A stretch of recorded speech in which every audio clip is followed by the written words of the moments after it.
இப்பதான் எல்லாம் கூடி வருதுன்னு செத்த நிம்மதியா இருந்தேன். அது அந்த ஆண்டவனுக்கே பொறுக்கல போல இருக்கு. 30 வருஷமா மாடா உழைச்சேன். ஒத்தாசைக்கு ஒருத்தி வந்தா பல்ல கூட தேய்க்காம வாயை பொழந்துட்டு வந்து நிக்கிறா பாரு. இந்தா பல்ல தேய்ச்சி காப்பியை குடிச்சிட்டு படிக்கிற வேலையை பாரு. இவன் வாயில முழிக்கணும்னு ஏன் தலையெழுத்து இல்லடி. இந்தா ஒவ்வொருத்தரையா கவனிச்சுட்டு அப்பாடான்னு ஒரு மூலையில உட்காரத்துக்குள்ள ஏன் இடுப்பெலும்பே ஒடிஞ்சிடும் போல இருக்கு. இன்னொருத்த வீட்டுக்கு போக வேண்டியவ வெயில் மூஞ்சில அடிக்கிற அளவுக்கு தூங்காத, சீக்கிரம் எழுந்து பழகு.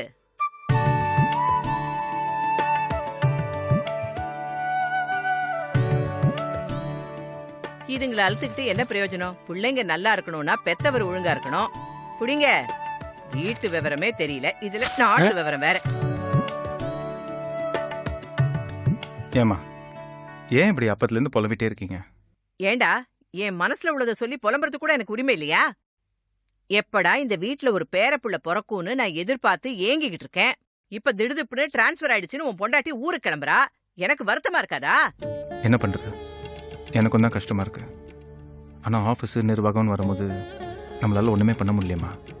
அட்லீஸ்ட் சொந்த ஊருக்கு அது டிரான்ஸ்ஃபர் கிடைச்சி போறாள், அது வரைக்கும் சந்தோஷம். இல்லாட்டி அவளை எங்க தங்க வைக்கிறது, எங்க இருப்பாங்கிற ஒரு பிரச்சனை வேற இருந்திருக்கும். டேய், உன் தங்கச்சிக்கு வேற மாப்பிள்ள பாத்துக்கிட்டு இருக்கோம்.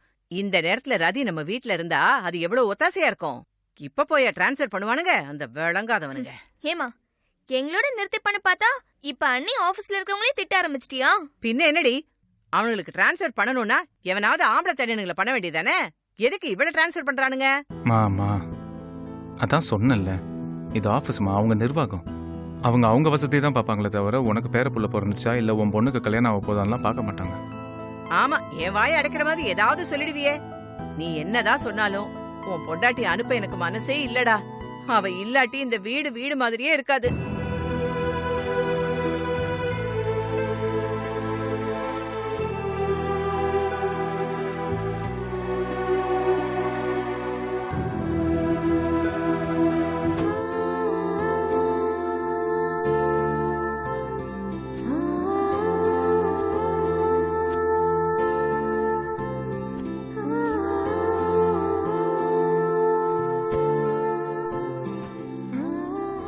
ரதி,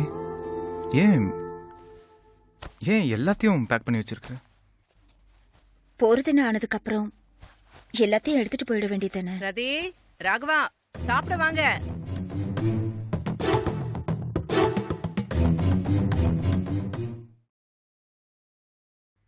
அப்பர்னாக்கு நல்ல சம்பந்தம் வர இந்த நேரத்துல போய் உன்னை டிரான்ஸ்ஃபர் பண்ணிட்டானுங்களேம்மா. என்னம்மா மறுபடியும் புலம்ப ஆரம்பிச்சிட்டியா? அம்மாடி, நீயே சொல்லுமா, நான் புலம்ப கூடாதான். என்னத்த இந்த வீட்ல அம்மாவுக்கு புலம்ப உரிமை இருக்கா இல்லையான்னு பஞ்சாயத்து தீர்ப்பு சொல்லதான் உங்க உதவியை கேக்குறாங்க. தீர்ப்பு சொல்லுங்க நாட்டாம. அத்தை, அவளை ஏன் அத்தை மறுக்கிறீங்க? சும்மா விளையாட்டுக்கு தானே சொன்னேன். நீ உன் நாத்தனாரை விட்டு கொடுப்பியாமா? ஏண்டா ராகவா, இவ டிரான்ஸ்பரை உன்னால ஒண்ணுமே பண்ண முடியாதாடா? என்னம்மா பண்றது, அது கம்பெனியோட ரூல்ஸ். அப்படிமா அண்ணே, நீ வேறனே சும்மா ரூல்ஸ் அதுன்னு சொல்லி வெறுப்பேத்தாத. பேசாம அண்ணிய டிரான்ஸ்ஃபர் பீரியட் முடியற வரைக்கும் ஒரு லாங் லீவ் போட சொல்லிடலாமா? அப்படிலாம் கூட பண்ண முடியுமாடி? தாராளமா பண்ணலாமே. அதுக்கு அந்த கம்பெனி உங்க மாமனார் கம்பெனியா இருக்கணும், இல்ல நம்ம ஊர்கா கம்பெனி மாதிரி மன்னாரன் கம்பெனியா இருக்கணும். இதெல்லாம் நல்லா பேசு. வர வாய் ஜாஸ்தி ஆயிடுச்சு. இரு அண்ணி ஊருக்கு போட்டோம், அப்புறம் இருக்கு உனக்கு.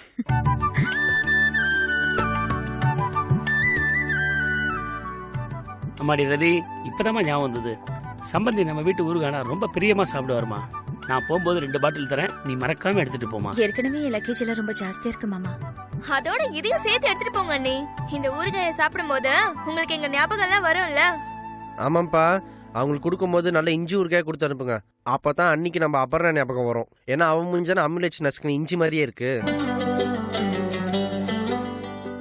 அப்பா, இவன் ஞாபகம் வரணும்னா அன்னைக்கு வடுமாங்க ஊறுகாய் இருக்குல்ல, அதை கொடுத்து அனுப்புங்க. இவன் மூஞ்ச உப்புல ஊர்ன ஊறுகாய் மாதிரி உப்பே போயிருக்குல்ல. போடி, ஓ மூஞ்சா தக்காளி சட்னி மூஞ்சி மாதிரி இருக்கு. போடா, ஓ மூஞ்சிதான் ஜவ்வரிசி வடை மாதிரி இருக்கு. ஐயோ, கொஞ்சம் நிறுத்துறீங்களா? ஏமா ரதி, நீ ஏன் பார்த்தல, நீ இல்லாம இதுங்க சண்டே நான் எப்படிதான் சமாளிக்க போறேனோ தெரியல. ஏய், உங்க 2 பேர்கிட்டயும் நான் என்ன சொன்னேன்? அண்ணி, நீங்களே பாத்தீங்களா, அவன் தான் என்ன முதல்ல வம்புக்கு இழுத்தான். கிஷோர், நீ ஒழுங்கா படிக்கணும்னு தானே சொன்ன. சரிங்க அண்ணி, இனிமேல் நான் அவளை எதுவும் சொல்லல. நான் வர வரைக்கும் நீ அப்பர்னா கூட சண்டையே போடக்கூடாது. சரிங்க நீ. ஆனா 6 மாசம் தான் டைம். அதுக்குள்ள நீங்க டிரான்ஸ்ஃபர் ஆகி நீங்க வரலனா அப்புறம் நான் எல்லாரும் கூடயும் சண்டை போடுவேன். ம்.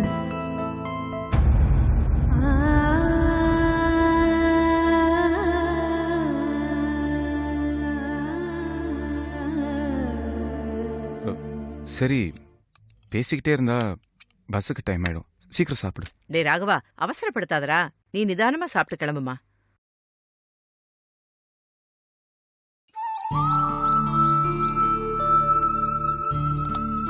ரதி, டெய்லி மறக்காம ஃபோன் பண்ணு. சனி ஞாயிறுலாம் வந்துட்டு போ. சரிங்க. என்ன நீ இப்ப போய் கிளம்புறீங்க? நான் எதுவா இருந்தாலும் உங்ககிட்ட தானே ஒப்பீனியன் கேட்பேன். என்ன பார்க்க வர மாப்பிள்ள பத்தி பேசுறதுக்கும் கிண்டல் பண்றதுக்கும் நான் உங்களை தானே நம்பி இருந்தேன். இப்படி சொதப்பிட்டீங்களே அண்ணி. அனி, எக்ஸாம்ஸ்லாம் வேற வருது. மேக்ஸ்ல ப்ராப்ளம் நிறைய இருக்கு. உங்ககிட்ட தான் டவுட் கேட்கலான்னு இருந்தேன். அதான் உங்க அண்ணன் இருக்காருல்ல, அவர்கிட்ட கேளு, அவர் உனக்கு சொல்லி கொடுப்பாரு. சரிங்க மாமா, நான் கிளம்புறேன். சரிம்மா, பாத்து போயிட்டு வா. சரிங்க. கிளம்புமா. நீயும் கூட போறியாப்பா? நான் பஸ் ஏற்றி விட்டு அப்படியே ஆஃபீஸ்க்கு போகிறேம்மா. பஸ் கிளம்புற வரைக்கும் இருந்துட்டு போ. ஆபீஸுக்கு நேரம் ஆயிடுச்சுன்னு போயிடாத. ஆமா. நான் போயிட்டு வரேன். ம். வரேன் பர்ணா. சரிங்க அண்ணி. வரேன் கிஷோர். சரிங்க அண்ணி.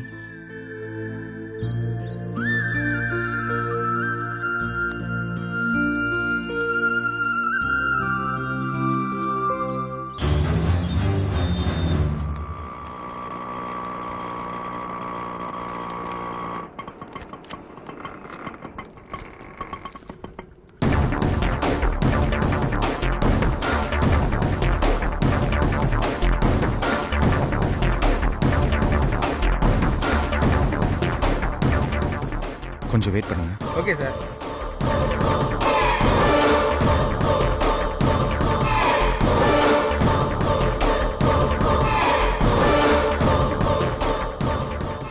லாயருக்கு ஃபோன் பண்ணி சொல்லிட்டீங்களா? ம்.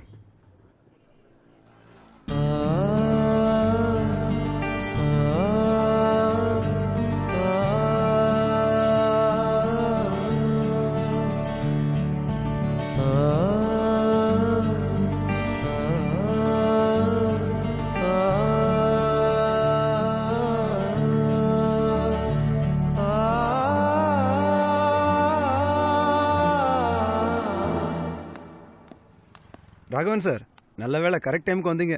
இன்னைக்கு முதல் கேஸே நம்மளோட தான். ஜட்ஜ் இன்னும் கொஞ்ச நேரத்தில் வந்துருவாரு. ஒரு சின்ன வாய்தா கேஸ் இருக்கு, அதை நான் முடிச்சுட்டு வந்துடுறேன். அது வரைக்கும் கொஞ்சம் வெயிட் பண்ணுங்க. சரிங்க.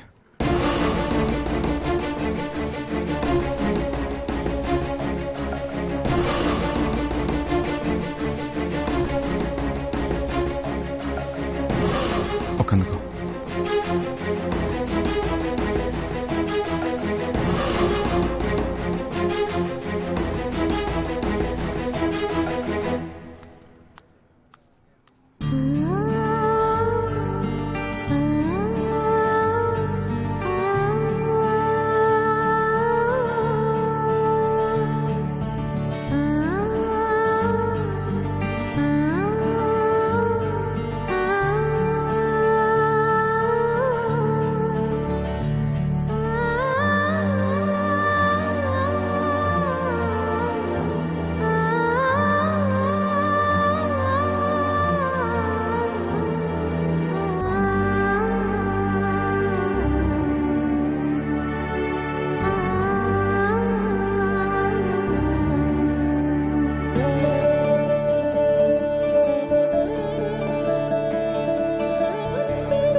வாசல்ல கூட்டிட்டு வாமா. ம்.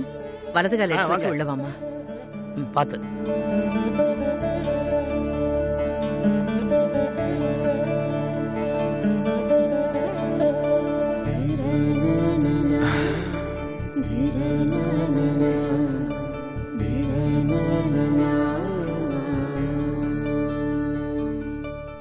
ரத்தி, இந்த நிமிஷம் நம்ம வாழ்க்கையில் என்னால் மறக்கவே முடியாத ஒரு நாள்னு தோணுது. உனக்கு? லைஃப்லயே சந்தோஷமான நாளா இந்த நாள் தான் இருக்கும். எத்தனை வயசானாலும் நினைச்சு நினைச்சு சந்தோஷப்படக்கூடிய ஒரு நாளா இந்த நாள் இருக்கும். ம். பா, எவ்வளோ பிரச்சனை, எவ்வளோ போராட்டம். ஆனா இது எல்லாத்தையும் தாண்டி இன்னைக்கு நீயும் நானும் புருஷன் பொண்டாட்டி. நினைச்சு பார்க்கும்போது ஆச்சரியமா இருக்குல்ல? ஆமாங்க, இனிமே நாம சேர்ந்தே இருக்க போறோங்கிற அந்த நினைப்பே மனசுக்குள்ள ஒரு சந்தோஷத்தை கொடுக்குது. ஆமா ரத்தி, இனிமே நம்ம 2 பேரும் இதே வீட்டில் ஒன்னா சேர்ந்து புருஷன் பொண்டாட்டியா வாழ போறோம். எதுவுமே நம்மளை பிரிக்க முடியாதுல்ல? இப்போ இந்த நிமிஷம் உங்க மனசுல என்ன தோணுது? ஏன் மனசுலையா? உண்மையை சொல்லட்டுமா? இப்போ என் மனசுல இருக்கிற சந்தோஷத்துக்கு இந்த நிமிஷமே செத்து போனாலும் பரவாயில்லன்னு தோணுது. என்னங்க, இப்பதான் வாழ்க்கைய ஆரம்பிச்சிருக்கோம், அதுக்குள்ள அபசகுணமா பேசுறீங்க. எனக்கு என்ன தோணுதுன்னா, கல்யாண விஷயத்துல நாம எவ்வளவு ஒத்துமையா இருந்தோமோ அதே மாதிரி கடைசி வரைக்கும் ஒருத்தருக்கு ஒருத்தர் விட்டு கொடுக்காம சந்தோஷமா இருக்கணும்.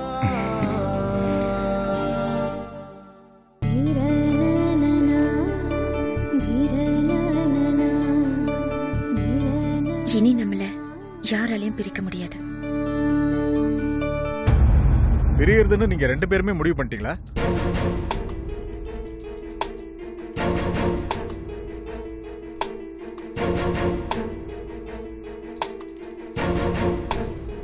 பரஸ்பரம் விவாகரத்து செஞ்சுக்க உங்க 2 பேருக்கும் மனப்பூர்வமான சம்மதம் இருக்கான்னு கேட்டேன்.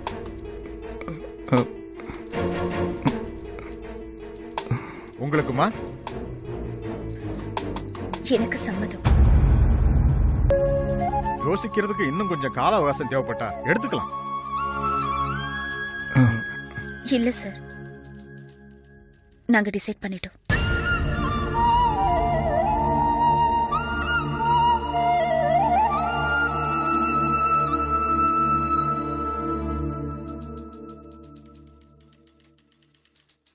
இந்த நீதிமன்றம் அளித்த பல்வேறு வாய்ப்புகள், கலந்துரையாடல்கள், ஆலோசனைகள் அனைத்திற்கும் பிறகும் விவாகரத்து செய்து கொள்ளுகிறோம் என்கிற முடிவில் திரு ராகவன், திருமதி ரதி இருவரும் உறுதியாக இருப்பதால் அவர்களது பரஸ்பர சம்மதத்தின் பேரில் இவ்விருவரும் மணவிலக்கு செய்து கொள்ள இந்த கோர்ட் அனுமதிக்கிறது.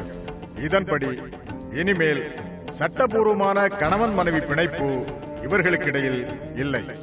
பின்னும் சட்ட ரீதியான எந்த ஒரு உரிமையையும் பரஸ்பரம் ஒருவர் மீது ஒருவர் கோர முடியாது என்பதையும் இந்த நீதிமன்றம் உறுதிப்படுத்துகிறது.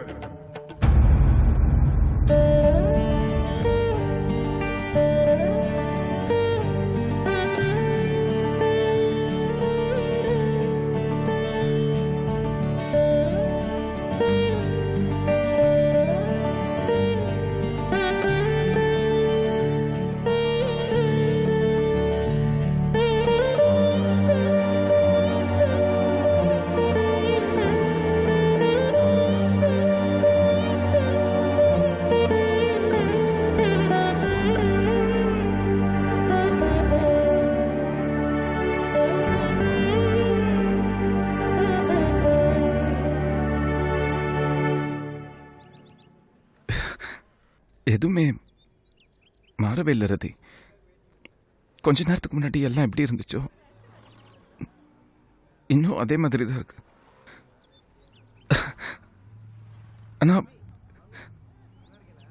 ஆனா எல்லாமே மாறிடுச்சு இல்ல? எல்லாத்துக்கும் காரணம் மனசுதான். ஓ, இனிமே நான் என்ன பண்ண போறேன்னு எனக்கே தெரியல. சீக்கிரமே இன்னொரு கல்யாணம் பண்ணிக்கோங்க. பழசையெல்லாம் மறக்கணும்னா புதுசா ஒரு வாழ்க்கையை அமைச்சுக்கிறது தான் நல்லது.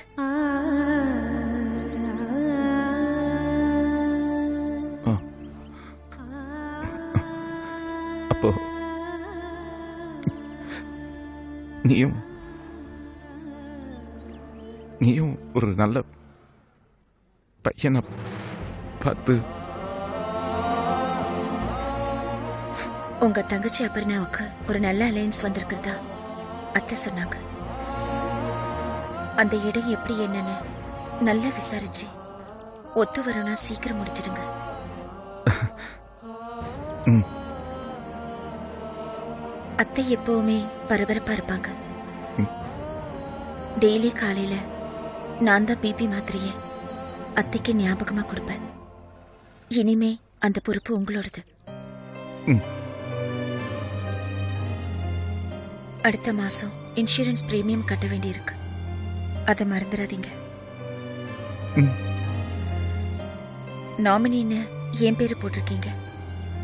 அதுக்கு என்ன ஃபார்மாலிட்டிஸ்னு விசாரிச்சு மாமா பேர்லயோ இல்ல அத்தை பேர்லயோ மாத்திருங்க.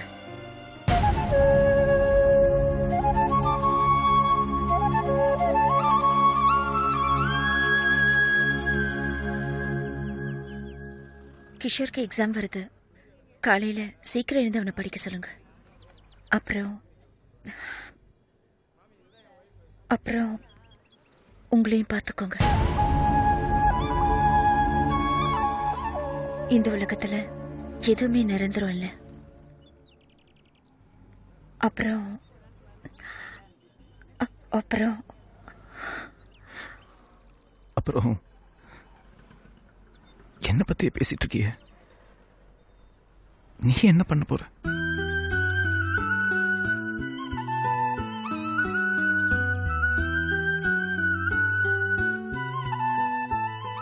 எனக்கு சொந்த ஊர்லயே டிரான்ஸ்ஃபர் கிடைச்சிருச்சு. அப்பா அம்மா கூட கல்யாணத்துக்கு முன்னாடி எப்படி இருந்தனோ அதே மாதிரி இருக்க வேண்டியதுதான். ஆ. ம். ஆ. அப்பாவை அம்மாவை நான் ரொம்ப கேட்டேன்னு சொல்லு. ம். பாவம் அப்பா. எந்த ஒரு சின்ன விஷயமா இருந்தாலும் முதல்ல மாப்பிள்ளை கிட்ட தான் கேட்கணும்னு எனக்கு தான் ஃபோன் பண்ணுவார். இதுக்கு மேல எதையாவது சொல்லி நீயே அவாய்ட் பண்ணிடு. ராகவன் சார்,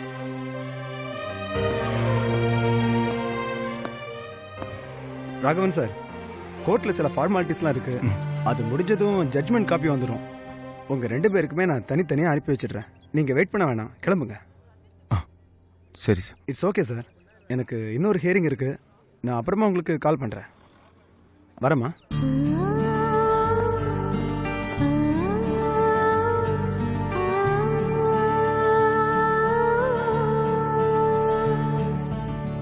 போலாமா?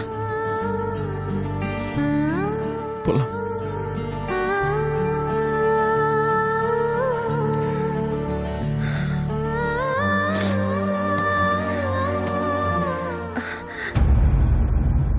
நீங்க வீட்டுக்கு போங்க.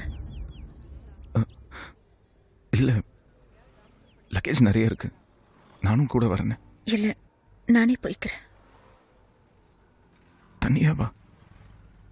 பழகிக்கிறேன்.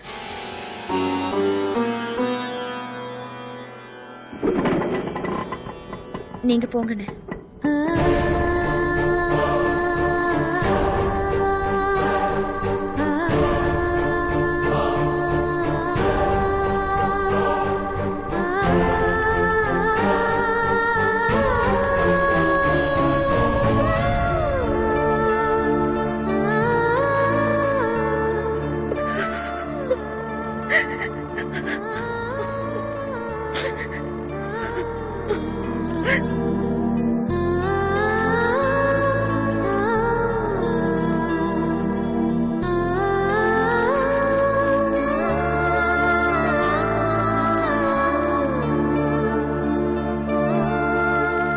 நீ இவ்வளவு வேகமா போனா உன் ஃபாலோவர்ஸ் எல்லாம் கஷ்டப்படுறாங்கல்ல.